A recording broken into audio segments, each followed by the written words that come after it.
नमस्कार। आज नतीजों का दिन है और झारखंड विधानसभा चुनाव के नतीजे कहते हैं कि झारखंड में सारी पार्टियां हो गई खंड खंड, लेकिन झामुमो का है मामला एकदम झमाझम। जी हां, झामुमो और कांग्रेस गठबंधन ने खूब सारी सीटें हासिल कर ली है। 50 से ज्यादा अभी शुरुआती रुझान में 50 का आंकड़ा इन्होंने पार कर लिया। 81 विधानसभा सीटें हैं और 81 में से 50 से ज्यादा सीटों पर झारखंड मुक्ति मोर्चा और कांग्रेस का गठबंधन लीड कर रहा है। वहीं भारतीय जनता पार्टी के खाते में 29 से 30 सीटें आती दिख रही हैं। बीजेपी का ठीक ठाक प्रदर्शन है, कोई बहुत बेहतर भी नहीं है, कोई बहुत खराब भी नहीं है, लेकिन सरकार बनाने के मामले में झारखंड मुक्ति मोर्चा और कांग्रेस जो है वो बीजेपी को पीछे छोड़ते हुए नजर आ रही हैं। हमारे साथ आशीष सिंह आनंद हैं जो हमारी संवाददाता हैं और झारखंड में विधानसभा चुनाव का कवरेज करने के लिए गई थी। खूब इन्होंने मेहनत किया था।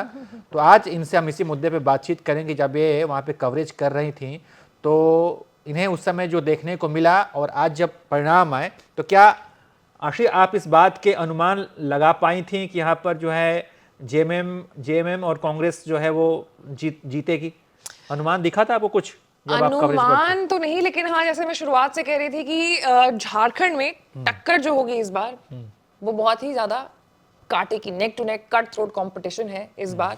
और जो शहरी इलाके थे वहां पर बीजेपी का ज्यादा दबदबा दिख रहा था, लेकिन वहीं अगर संथाल वाला एरिया हम देखें, द ईस्ट ऑफ झारखंड, तो वहां पर हाँ, जेएमएम INDIA गठबंधन का ही जो दबदबा था वो दिख रहा था।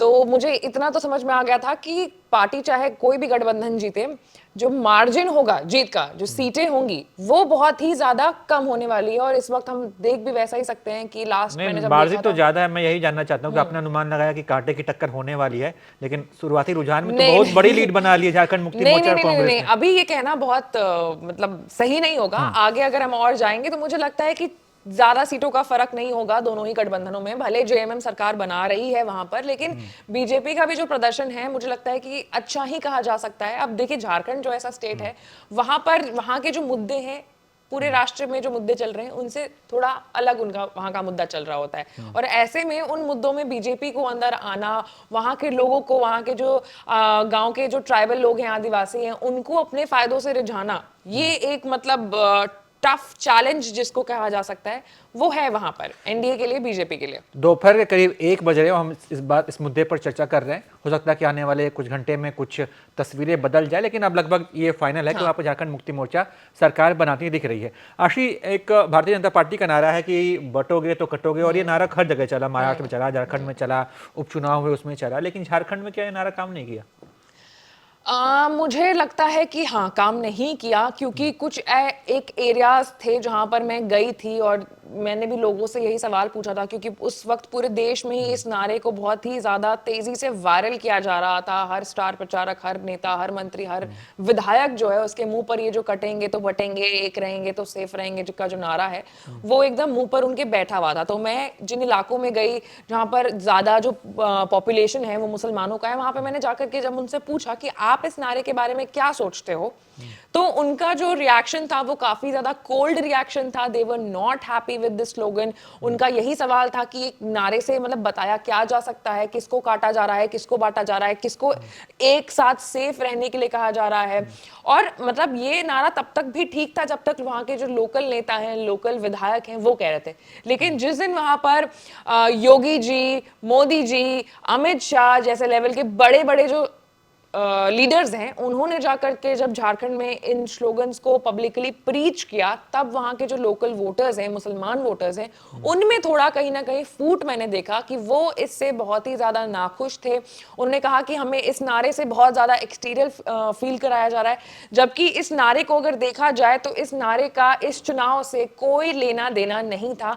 बस क्योंकि ये जो नारा है वो थोड़ा हिट हो गया तो इसको दोनों ही राज्यों में यूज कर दिया गया। भले हमें महाराष्ट्र में उसके फायदे भी दिख रहे हैं, लेकिन झारखंड में, जहां तक मैं झारखंड को समझती हूँ, मुझे नहीं लगता है कि ज्यादा इस नारे से वहां पर फायदा हुआ है। उल्टा जो है मतलब मामला जो है बिगड़ ही गया है एक तरीके से बीजेपी के लिए झारखंड में।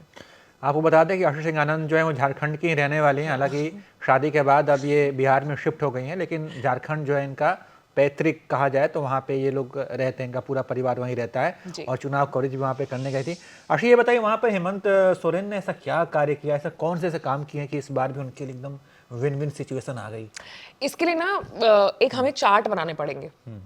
हेमंत सोरेन और इधर बीजेपी। अब देखिए बहुत बड़ा पॉइंट यहाँ पे ये है कि INDIA के पास एक चेहरा था, उन्हें पता था कि उनका लीडर कौन है, और हेमंत सोरेन वहाँ के लोकल हैं, आदिवासी चेहरा है, संथाल में उनकी बहुत अच्छी पकड़ है, संथाल वो एरिया है जहाँ पे ज़्यादा वोटर्स हैं, गांव के ग्रामीण वोटर्स हैं, इसलिए उन्हें मालूम था कि अगर हेमंत सोरेन आता है तो ये चीज़ें हैं जो कि मिलेगी आदिवासियों को, उससे डायरेक्ट फायदा होगा। लेकिन वहीं दूसरी तरफ बीजेपी यहाँ पर इस मामले में जो है वो चूक गई। बीजेपी के पास अपना कोई चेहरा नहीं है झारखंड में, PM मोदी के चेहरे पे वो चुनाव लड़ रही थी, लेकिन वो भी कहीं ना कहीं काफी नहीं पड़ा। अभी ये जो मैया योजना झारखंड में हेमंत सोरेन की तरफ से लागू किया गया था, पिछले कुछ महीनों से जो पैसे हैं लोगों के खातों में आना शुरू हो गए थे, तो उन्हें कहीं ना कहीं ये लग रहा था कि हेमंत सोरेन जेल से अब बाहर निकले हैं, उनके बाहर निकलने के साथ खाते में पैसे आए हैं, तो शायद अगर हम इन्हें जिताते हैं तो आगे भी ये जो सिलसिला है वो चलता रहेगा। उसके बाद हेमंत सोरेन खुद भी अपनी एक बात ऐसे इस चीज को रखते हैं कि मुझे झारखंड में काम करने का समय नहीं मिल पाया, क्योंकि शुरुआती दिनों में कोविड था, उसके बाद फिर मैं खुद जेल में चला गया, फिर उसके बाद चंपई सोरेन का पूरा एपिसोड हो गया, और अब मैं जब बाहर आया हूं तो चुनाव सर पर है, तो मुझे काम करने का मौका नहीं मिला। तो ये अपने डिफेंस में जो है हेमंत सोरेन लगातार पूरे चुनाव प्रचार में कहते हुए आए हैं। वोटिंग से कुछ समय पहले तक जो है सो कई नेता जो है झारखंड मुक्ति मोर्चा के टूट कर भाजपा में शामिल हो गए। उसमें चंपई सोरेन भी हैं, एक दुर्गा का भी आप नाम ले रही हैं। तो इन लोग के आने से क्या भाजपा को कोई फायदा नहीं मिला? ऐसा लग रहा था, हमें ऐसा एग्जैक्टली मुझे भी लग रहा था। और ये मैं जब झारखंड में गई थी, मैंने जब वहाँ के लोकल लीडर्स से और मतलब जितने बड़े चेहरे थे उनसे जब मैंने बातचीत की, तो मैंने पूछा कि आपको लग रहा है कि फायदा होगा? सिर्फ चंपाई और दुर्गा ही नहीं, एक और लीडर है हेमरम करके, वो भी JMM से टूट करके BJP NDA में शामिल हुए थे। तो हमें लग रहा था कि शायद कोल्हान तो पूरा चंपाई के साथ आ जाएगा, लेकिन हेमंत सोरेन ने एक बहुत अच्छी स्ट्रैटेजी बिल्ड की थी। उन्होंने ये नैरेटिव सेट कर दिया था चंपई सोरेन के लिए कि ये तो धोखेबाजी हो गई है। अच्छा, कि आपको हमने बस कुर्सी संभालने के लिए दी, मैं जब वापस आया तो आपको बाइज्जत मुझे कुर्सी दे देनी चाहिए थी, और जैसे आप पार्टी के कार्यकर्ता बन करके काम कर रहे थे आपको वैसे काम करना चाहिए था। लेकिन क्योंकि चंपई सोरेन ने रिवोल्ट कर दिया, BJP ज्वाइन कर लिया, उन्हें बुरा लग गया, उन्होंने कहा कि मेरे साथ बहुत बदसलूकी हुई है इस पार्टी में, तो ये जो पूरा नैरेटिव हेमंत सोरेन ने सेट किया वो शायद वोटर्स को टूटने से उन्होंने बचा लिया। और हम ये चीज बैठ करके सोचते रह गए कि अगर चंपई सोरेन BJP में आया है तो जो जिन 14 सीटों पर उनका, कोल्हान की जिन 14 सीटों पर उनका दबदबा है, उनका प्रभाव है, तो शायद उसके वोटर्स भी आ जाएंगे। लेकिन कहीं ना कहीं वो अब देखने को मिल नहीं रहा है हमें। तो उस इलाके में कैसा प्रदर्शन है झामुमो का? झामुमो का उस इलाके में सही प्रदर्शन है, और चंपई सोरेन जो है वो जमशेदपुर के सरायकेला से जो है वो चुनाव इस बार लड़ रहे हैं। जब मैं वहां पर भी गई थी तो मैंने देखा था, खैर जितने लोग मुझे मिले थे वो भी BJP के मिले थे, काफी ज्यादा उनके अंदर भी जोश था, जज्बा था चुनाव जीतने का, जितवाने का। अपने मंत्री चंपई सोरेन को ही वो बता रहे थे। लेकिन अब वो सारी बातें, वो सारे दावे, वो सारे वादे जो हैं अब कहीं ना कहीं मतलब फीका पड़ता हुआ मुझे दिखाई दे रहा है। तो जो अभी हम रुझान देख रहे हैं झारखंड में, अगर यही परिणाम भी कुछ यही रहते हैं तो क्या लगता है इससे क्या जनता के पीछे क्या मैसेज जाएगा इस चुनाव से? देखिए, जब मैंने लोगों से बात की थी और उनसे पूछा था कि अगर JMM ही चुनाव जीतती है तो क्या दिल्ली में हम लोग जो स्टूडियो में बैठे रहते हैं, जब जो यहाँ से एनालिसिस करते हैं, हमें क्या समझना चाहिए, तो मुझे एक लड़के ने कहा था कि मैडम अगर JMM ही सरकार बनाती है तो आप ये समझ जाना, मतलब ये उनकी कही हुई बात है, कि झारखंड की जनता हिंदू मुस्लिम में नहीं बटी है, झारखंड की जनता समझदार हो गई है, झारखंड की जनता जो है अपने अधिकारों को जानती है।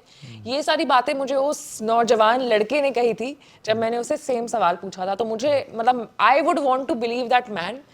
उसको मैं एक क्या कहते हैं, एक रिप्रेजेंटेटर के तौर पर देखती हूँ, और उसने जो बोला शायद हो सकता है कि जमीनी स्तर पर भी यही बात होगी। तो मतलब कुल मिला के आशीष सिंह आनंद का कहना है कि यहाँ पर भाजपा का जो हिंदुत्व कार्ड है वो झारखंड में नहीं चला, बटोगे तो कटोगे नारे को भी जनता ने वहाँ पर अस्वीकार कर दिया, उसका भी कोई असर नहीं दिखा। तो झारखंड विधानसभा चुनाव के लिए अभी मतगणना जारी है। झामुमो जो है झारखंड मुक्ति मोर्चा कांग्रेस के साथ गठबंधन है, और ये गठबंधन लीड पर है। भारतीय जनता पार्टी के पास के खाते में करीब 30 के आसपास सीटें हैं। अभी हमें कुछ और इंतजार करना होगा, लेकिन अब लगभग ये क्लियर हो चुका है कि वहाँ पर झारखंड मुक्ति मोर्चा सरकार बनाती दिख रही है। हेमंत सोरेन एक बार फिर से मुख्यमंत्री बनते हुए यहाँ पर नजर आ रहे हैं। बाकी इस पर आप क्या सोचते हैं, अपनी राय बताइए और देखते रहिए ABP लाइव।